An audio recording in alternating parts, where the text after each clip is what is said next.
Aproveitando o seu conhecimento e a oportunidade única aqui, aproveito para fazer uma pergunta que está bastante em voga no Brasil.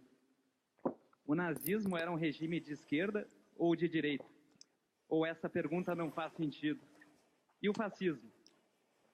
Olha, muito recentemente o grande historiador israelense Zeev Sternhell publicou um livro sobre o fascismo francês.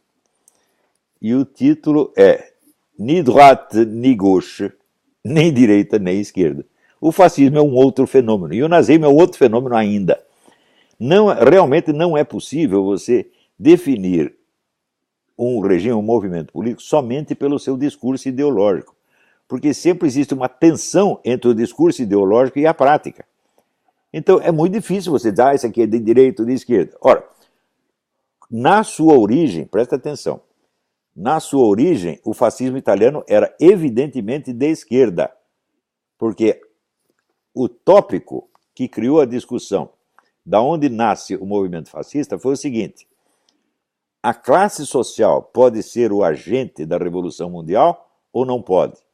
E alguns teóricos fascistas responderam, não, não pode, porque não existe proletariado internacional. O proletário, quando sai da sua nação, vai para a nação vizinha, ele não vira um proletário lá, ele vira um lumpenproletário, ele vira um mendigo. Então não há proletariado internacional. Essa tese foi certíssima, foi amplamente confirmada na Guerra de 14, onde os comunistas esperavam que o proletariado internacional ia se voltar contra a burguesia e se recusar a lutar numa guerra imperialista. Aconteceu o contrário. O proletariado das nações foi a parte social mais entusiasticamente nacionalista e patriótica que houve. Então, nesse ponto, os economistas fascistas estavam certos. Então eles disseram, o agente da Revolução Mundial não é o proletariado internacional, mas as nações proletárias. Não se trata de proletariado contra a burguesia, mas nações proletárias contra nações burguesas. Nações exploradas contra nações exploradoras. Quem adotou isso aí depois foi Stalin. Na Segunda Guerra, ele adotou o chamado movimento terceiromundista que ele criou, era inteiramente baseado nisso. Então, o que é a política comunista? Era as nações proletárias contra as nações burguesas. Isso era teoria fascista, meu Deus do céu. Então, a gente tem que contar a história com base nos seus detalhes factuais concretos, não com base em generalizações ideológicas. Então, se você pegar qualquer dessas ideologias, tem elementos de direita e tem elementos de esquerda. Por exemplo, se você pegar, vamos dizer, o culto alemão, vamos dizer, as suas divindades primitivas, divindades vikings, etc, etc. Bom, tudo isso, sob certo aspecto, é conservador, porque está querendo o retorno ao passado. Mas, por outro lado, é revolucionário, porque queria, com este culto nacionalista, destruir o cristianismo. Então, é esquerda e direita ao mesmo tempo.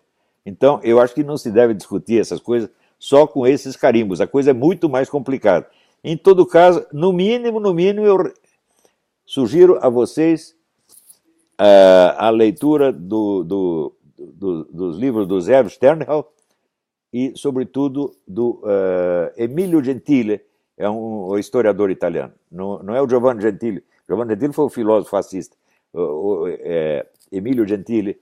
E nos Estados Unidos existe o James Gregor, talvez o maior estudioso de fascismo no mundo.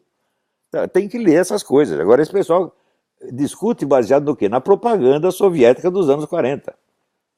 Ora, hoje em dia nós sabemos, e está mais que provado, a tese do Ernest Toppich, de que a Segunda Guerra foi concebida, planejada com 20 anos de antecedência pelo Stalin e que chegou a seus objetivos, essa tese hoje está amplamente comprovada. Agora, a gente publica isso no Brasil, dá lá nome de 2 ou 3 livros, o pessoal da mídia não lê, e vai ler o quê? Uma resenha que saiu no New York Times contra o livro do Ernest Toppich em 1985. Essa tese é falsa. Eles não leram os livros, meu Deus do céu.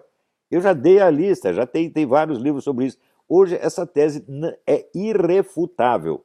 Irrefutável. Stalin esperava utilizar os nazistas como tropa de choque, ou como navio quebra-gelo. Os nazistas invadem a Europa toda, destroem as democracias ocidentais, mas esses nazistas são loucos, não vão capazes de administrar nada, então nós vamos atrás, invadimos a Alemanha e tomamos tudo que eles conquistaram. Ué, não foi exatamente isso que Stalin fez? fez e deu certo. Eu considero Stalin o maior estrategista de todos os tempos. É isso, gente.